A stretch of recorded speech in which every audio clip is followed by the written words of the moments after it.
아멘. 새해 두 번째 주일을 맞이했습니다. 여러분, 새해를 맞이해서 새로워진 것이 있습니까? 여러분, 집이 새로워졌습니까? 혹시 타고 다니는 차가 새로워졌습니까? 여러분, 새로워진 것은 달력이 새로워졌습니다. 여러분, 새로워진 것은 여러분들이 혹시 수첩을 사용하면 2022년이 아니라 2023년이라는 여러분 수첩이 새로워졌습니다. 여러분, 새해가 돼서 새로워진 것이 무엇이 있을까? 여러분, 똑같습니다. 우리의 집이 똑같고 우리의 집에서 앉아서 먹는 식탁이 같습니다. 산과 강이 같습니다. 여러분, 새해가 됐으면 새로운 새해의 모습을 맞이해야 될 텐데 바뀐 것이 없습니다. 여러분, 마음이 바뀌어야 새해입니다. 우리의 생각이 바뀌어야 새해가 온 것입니다. 우리의 관계가 바뀌어야 새로워지는 것입니다. 우리의 마음속에 늘 주님으로 가득 채워지고 생각은 긍정적이고 창조적인 생각을 가지며 관계는 하나님 보시기에 좋았더라. 여러분, 그때 비로소 새롭게 되는 것입니다. 우리는 어제와 오늘이 다른 것은 생각이 다르고 마음이 다르고 관계를 다르게 했을 때 여러분, 새날이라고 이야기를 합니다. 여러분, 마음에는 마음의 스위치가 있습니다. 어제에 있었던 것을 끄고 오늘 새로운 스위치를 올려야 새날이 되는 것입니다. 어제의 마음과 어제의 생각을 지우고 새날에 새로운 스위치를 올려야 하는 것입니다. 어제의 미움과 시기를 끄고 오늘 용서와 사랑의 불을 켜야 새날이 되는 것입니다. 어제의 절망과 불안을 끄고 용기와 희망을 켜야 새날이 되는 것입니다. 어제의 불평과 불만을 끄고 오늘의 감사와 은혜의 불을 켜야 새날이 되는 것입니다. 여러분, 새해 새날을 저희들이 이제 8일째 맞고 있습니다. 마음을 바꾸셔야 되고 생각을 바꿔야 되는 것입니다. 우리들 주 안에서 새로운 피조물이라고 말씀하고 있습니다.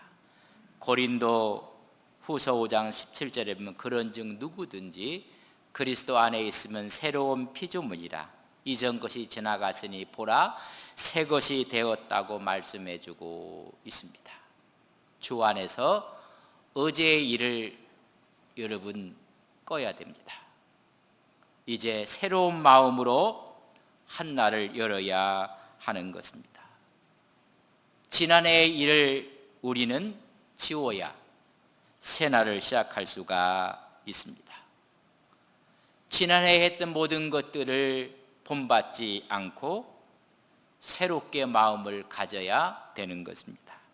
로마서 12장 2절에 보면 너희는 이 세대를 본받지 말고 이 세대를 끄고 오직 마음을 새롭게 함으로 오직 새로운 스위치를 올려서 변화를 받아 하나님의 선하시고 기뻐하시고 온전한 뜻이 무엇인지 분별하도록 하라고 말씀해 주고 있습니다. 이 세대를 여러분 본받으면 안 됩니다.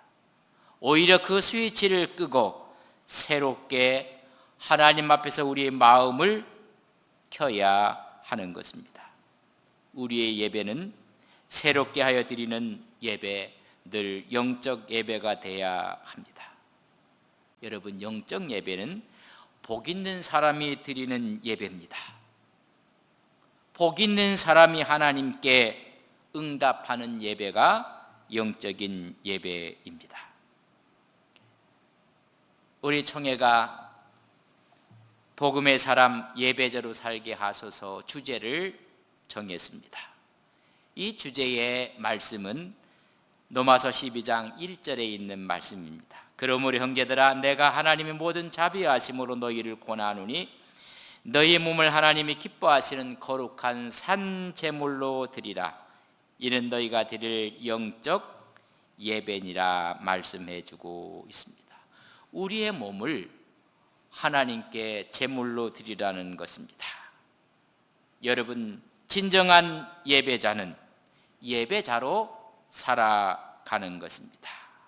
예배는 종교 행위가 아닙니다. 예배자의 삶을 통해 드려지는 것이 예배입니다. 참된 예배자가 드릴 예물은 여러분 제물이 아닙니다. 여러분 자신을, 우리 자신을, 우리의 몸을 드리라고 말씀해 주고 있습니다. 그런 의미에서 살아있는 예배는 예배자의 삶을 통해서 드러나는 것입니다. 너희는 세상의 빛이라 소금으로 드러나는 것입니다. 예배자의 행동을 통해서 드러나는 것이 살아있는 예배입니다. 진정한 예배는 하나님이 기뻐하시는 것이 무엇인지, 하나님이 원하시는 것이 무엇인지를 우리의 삶으로 응답하는 것이 진정한 예배입니다. 삶으로 응답하지 않는 예배를 우리 주님께서는 책망하셨습니다. 아니, 화가 있다고 말씀했습니다. 바리새인들의 모습입니다. 마태복음 23장 23절에 보면 화 있을진저 외식하는 서기관들과 바리새인들이여, 너희가 박하와 희향과 근처의 11조는 드리되 율법에 더 중한 바 정의와 궁율과 믿음을 버렸도다. 형식은 갖고 있었는데 가장 중요한 삶으로 드러내야 될 정의와 궁율과 믿음을 버렸다고 말씀해 주고 있습니다. 여러분, 말라기 시대에는 그들의 예배가 삶으로 하나님께 드려지지 못했을 때 하나님은 예배당 문을 닫았으면 좋겠다 할 정도로 말씀했습니다. 말라기 1장 10절에 보면 만군의 여호와가 이르노라, 너희가 내 제단 위에 헛되이 불사르지 못하게 하기 위하여 너희 중에 성전 문을 닫을 자가 있었으면 좋겠도다. 내가 너희를 기뻐하지 아니하며 너희가 손으로 드리는 것을 받지도 아니할 것이라고 말씀해 주고 있습니다. 차라리 성전 문을 닫을 사람이 있었으면 좋겠다. 내가 너희들 드리는 것 받지 않겠다고 말씀했습니다. 삶으로 응답하는 예배가 없었기에 형식을 혐오하고 있는 말씀입니다. 하나님이 구하시는 예배는 무엇인가? 하나님께 응답되어 줄 수 있는 영적인 예배가 어떤 것인가를 아모스 기자를 통해서 우리에게 말씀하고 있습니다. 여러분, 또한 미가서를 통해서도 말씀해 주고 있습니다.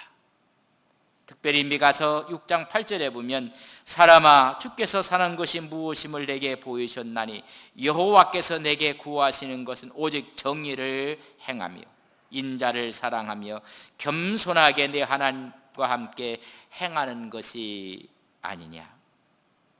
여러분, 살아있는 예배는 예배자의 삶을 통해서 드러나는, 오늘 정의를 행하고 인자를 사랑하고 겸손히 하나님과 함께 동행하는 것이 드러날 때 그 사람을 성경은 복 있는 사람이라고 말씀을 하고 있습니다. 시편 1편은 복 있는 사람을 말씀하고 있습니다. 복을 설명하는 것이 아닙니다. 우리는 복 받으세요 하면 여러분 재물의 복도 있고 승진의 복도 있고 건강의 복도 있고 이런 모든 것을 복이라고 이야기해요. 그 복을 말하는 것이 아닙니다. 복 있는 사람이 어떤 사람인 것을 설명하고 있습니다. 여러분, 가진 것을 다 가졌다고 복입니까? 아니에요. 성경은 말하기를 복 있는 사람, 살아가는 삶의 모습을 통해서 복 있는 사람을 설명하고 있는 것입니다. 복 있는 사람은 오늘 시편 1편에 딱 두 가지를 이야기하고 있습니다. 2023년을 우리 복 있는 사람으로 살아가는 우리 안동 서북의 온 성도님들이 되시기를 주님의 이름으로 간절히 축원합니다. 첫 번째는 죄를 피하는 사람이 복 있는 사람입니다. 죄를 어떻게 대하고 있느냐, 그 모습 속에서 복 있는 사람의 모습이 드러난다는 것입니다. 1절에 보면 본문, 복 있는 사람은 악인들의 꾀를 따르지 아니하며 죄인들의 길에 서지 아니하며 오만한 자들의 자리에 앉지 아니하고. 여러분, 복 있는 사람은 죄에 대해서 죄를 어떻게 대하는가를 보면 복 있는 사람이 드러난다는 것입니다. 죄를 피하는 사람입니다. 연약해서가 아니라, 비겁해서가 아니라 진정한 용기를 가졌기 때문에 죄를 피하는 것입니다. 그러나 많은 사람들은 죄를 수용하고 죄를 즐기고 죄 가운데 안주하는 사람들이 있습니다. 특별히 악인의 꾀를 피하는 것입니다. 악인의 꾀를 따르지 아니한다고 말씀해주고 있습니다. 그렇다면 성경은 악인이 누구인가? 시편 4절에 보면 악인은 그의 교만한 얼굴로 말하기를 여호와께서 이를 감찰하지 아니하신다 하며 그의 모든 사상에 하나님이 없다 하는 자라고 말씀해주고 있습니다. 하나님이 없다 말하는 사람입니다. 하나님이 없기 때문에 인간적인 술수를, 인간적인 모략을 꾀하는 자들입니다. 자기의 생각과 자기의 기분대로 살아가는 사람들을 가까이 하지 않는 것이 복 있는 사람이라는 것입니다. 한 걸음 더 나가서 죄인의 길에 서지 않는다고 했습니다. 죄인의 길에 동참하지 않고 참여하지 않는 것입니다. 왜냐하면 그들은 말씀에서 빗나가 있기 때문에 그렇습니다. 거기에 참여하지 않는 자가 복이 있습니다. 한층 더 말하기를 오만한 자의 자리에 앉지 않는 자입니다. 앉지 않는다는 얘기는 그들과 단합하고 연합하지 않는 자를 이야기합니다. 오만한 자는 교만에 중독된 자를 말합니다. 죄의 최고의 정상에 있는 모습입니다. 그것이 습관화되어서 자기가 무슨 말을 하는지도 알지 못하는, 여러분, 교만에 중독된 상태입니다. 정의를 말하지만 정의가 무엇인지 모릅니다. 법과 공정을 말하지만 법과 공정이 무엇인지를 깨닫지도 못합니다. 자유를 이야기하지만 자유가 무엇인지도 알지를 못하는 것입니다. 그런 자리에 앉지 않는 자가 복 있는 자라고 말씀을 하고 있습니다. 다시 말하면 말씀을 버리고 살아가는 사람과 함께 하지 않는 것입니다. 말씀을 버렸기 때문에 기준이 없습니다. 원칙이 없습니다. 하나님 앞에 묻지도 않고 주의 말씀을 찾지도 않습니다. 늘어나는 것은 꾀만 늘어나고 남의 탓만 늘어나는 것입니다. 진정한 은혜는 죄를 미워하는 것이 은혜입니다. 죄를 피하는 것이 은혜입니다. 하나님 말씀을 가까이 하는 것이 은혜입니다. 복 있는 사람은 죄를 피하는 사람입니다. 죄에 대해서 어떻게 대하는가를 보면 복 있는 사람을 알 수가 있습니다. 두 번째는 하나님 말씀을 대하는 태도를 보고 복 있는 사람을 알 수가 있습니다. 오늘 시편은 우리에게 말씀하고 있습니다. 2절에 보면 오직 여호와 율법을 즐거워하며 그의 율법을 주야로 묵상하는 자로다. 하나님 말씀을 즐거워하고 묵상하는 것입니다. 말씀에 대해서 어떻게 대하고 있는가, 죄에 대해서 어떻게 대하고 있는가가 복 있는 사람의 기준이 되는 것입니다. 하나님 말씀을 대하는 태도가 여러분 즐겁고 묵상함으로 기쁨이 되고 하나님 말씀이 증거되는 예배를 사모하고 그리워하고 복 있는 사람입니다. 그러나 하나님의 말씀을 거부하고 하나님 말씀을 가볍게 여기며 하나님 말씀을 우습게 생각하는 사람은 복이 있다고 말하지 않습니다. 하나님의 말씀은 어떤 능력이 있고 어떤 효용을 우리에게 주는가? 시편 19편 7절 8절에 보면 여호와의 율법은 완전하여 영혼을 소성시키시며 여호와의 증거는 확실하여 우둔한 자를 지혜롭게 하며 여호와의 교훈은 정직하여 마음을 기쁘게 하고 여호와의 계명은 순결하여 눈을 밝게 하시도다. 여호와의 율법, 증거, 교훈, 계명은 모두가 하나님의 말씀입니다. 그 말씀이 우리의 영혼을 소성시키시고 우리에게 지혜를 주시고 우리 마음을 기쁘게 하며 우리 눈을 밝게 하는 그 말씀을 늘 가까이하며 묵상하며 즐거워하는 것입니다. 요한계시록 1장 3절에 보면 이 예언의 말씀을 읽는 자와 듣는 자와 그 가운데 기록된 것을 지키는 자는 복이 있다고 말씀을 해주고 있습니다. 여러분, 하나님 말씀을 읽고 듣고 즐거움으로 행하는 것입니다. 2023년 우리 교회가 성경 일독 대행진을 또 새롭게 시작을 했습니다. 이번 주까지 우리가 읽어야 될 성경은 창세기 41장까지입니다. 여러분 읽고, 그렇지 않다면 여러분 듣고 그것을 행하는 것입니다. 이것이 우리의 즐거움이라고 했습니다. 그 자가 복 있는 사람이라고 성경은 말씀하고 있습니다. 여러분들은 무엇을 좋아하십니까? 무엇을 즐거워하고 있습니까? 복 있는 사람의 모습을 시편에서는 이렇게 기록하고 있습니다. 시편 119편 162절에 보면 사람이 많은 탈취물을 얻는 것처럼 나는 주의 말씀을 즐거워하나이다. 세상의 것들을 취하는 것으로 즐거워하지만 나는 하나님의 말씀을 얻는 것을 즐거워한다고 말씀해 주고 있습니다. 119편 103절에 보면 주의 말씀이 마치 내게 어찌 그리 단지요 내 입에 꿀보다 더 따니이다. 세상의 어떤 것보다 하나님 말씀이 내 입에 꿀보다 더 달다고 말씀하고 있습니다. 92절에 보면 주의 법이 나의 즐거움이 되지 아니하였더라면 내가 내 고난 중에 멸망하였으리라. 하나님의 말씀이 즐거움이 됐기 때문에 고난도 그 말씀으로 승리할 수 있었다는 것을 고백하고 있습니다. 105절에 보면 주의 말씀은 내 발의 등이요 내 길의 빛이라고 말씀해 주고 있습니다. 여러분, 말씀을 묵상하고 말씀을 즐거워하는 것입니다.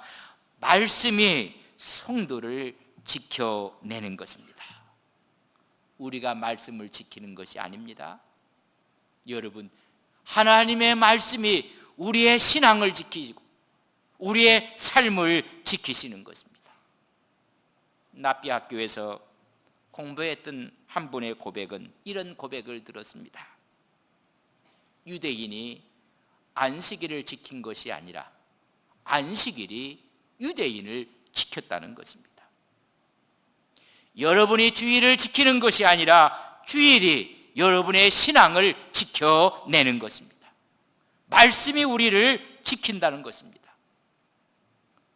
복 있는 사람의 모습입니다. 이런 복 있는 사람이 누리는 은혜는 무엇일까? 성경은 우리에게 3절의 본문에 말씀하고 있습니다.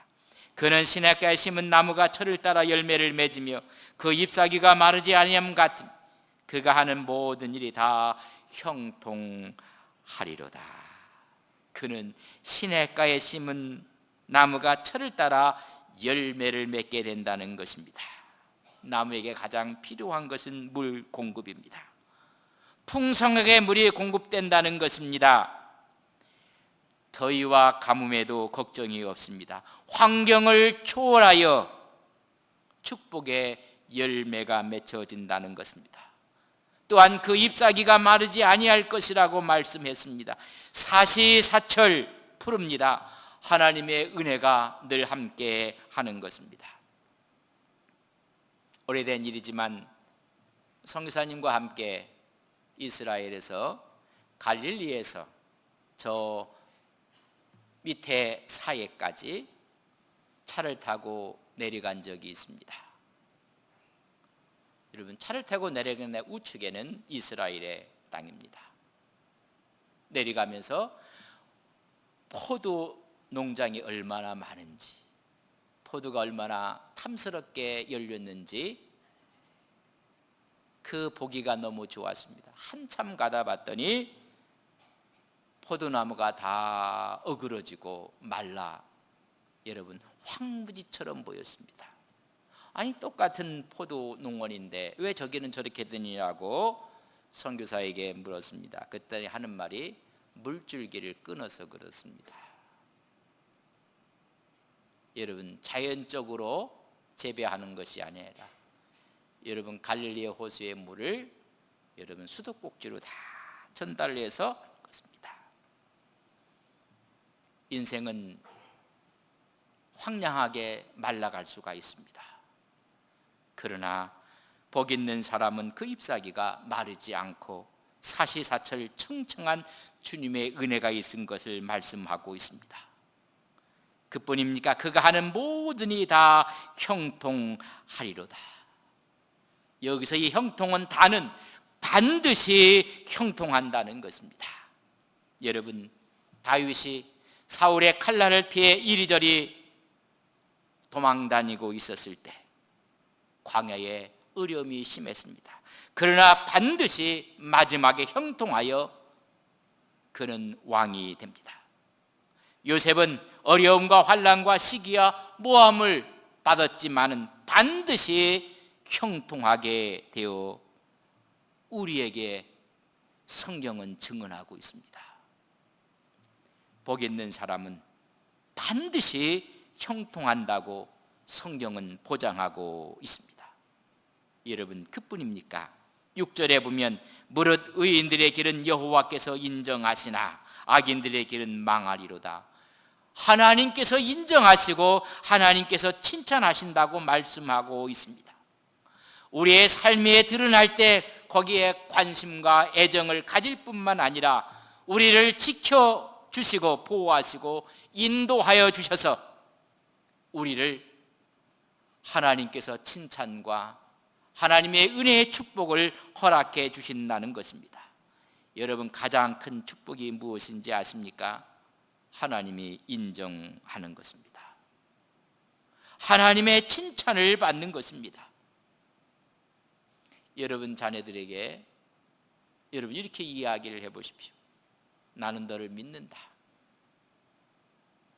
오히려 격려하고 인정하고 여러분 믿어줄 때 여러분 하나님께서 힘을 주셔서 자녀들이 바른 길을 가고 옳은 길을 가게 되는 것입니다. 하나님이 인정하시는 것입니다. 칭찬하시는 것입니다. 마태복음 25장 21절에 보면 그 주인이 이르되 잘하였도다 착하고 충성된 종아.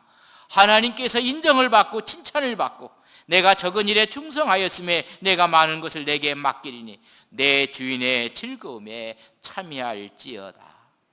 하나님의 즐거움에 참여하는 복된 하나님의 종들이 되는 것을 말씀하고 있습니다. 누가 복 있는 사람입니까? 죄를 피하는 사람입니다. 악인과 죄인과 오만한 자의 자리에 함께 하지 않고 앉지 않고 피하는 자들입니다. 하나님의 율법을 즐거워하는 사람들입니다. 그것을 묵상하고 가장 큰 즐거움으로 여기는 사람들입니다. 2023년 우리 온 성도님들이 하나님께 복받은 사람으로 사시기를 주님의 이름으로 간절히 바랍니다. 죄는 피하셔야 합니다. 하나님의 말씀은 가까이 하셔야 합니다. 그리할 때 철을 따라 열매를 맺으며 잎사귀가 마르지 아니할 뿐만 아니라 하는 일이 반드시 형통되는 은혜의 축복이 함께할 것을 믿습니다. 하나님이 우리를 인정하시고 하나님의 즐거움에 동참할 것이라고 말씀하고 있습니다. 우리 모두가 행복한 사람, 행복한 교회의 한 멤버로 하나님의 기쁨을 함께 누리는 온 성도님들이 되시기를 주님의 이름으로 간절히 축복합니다. 함께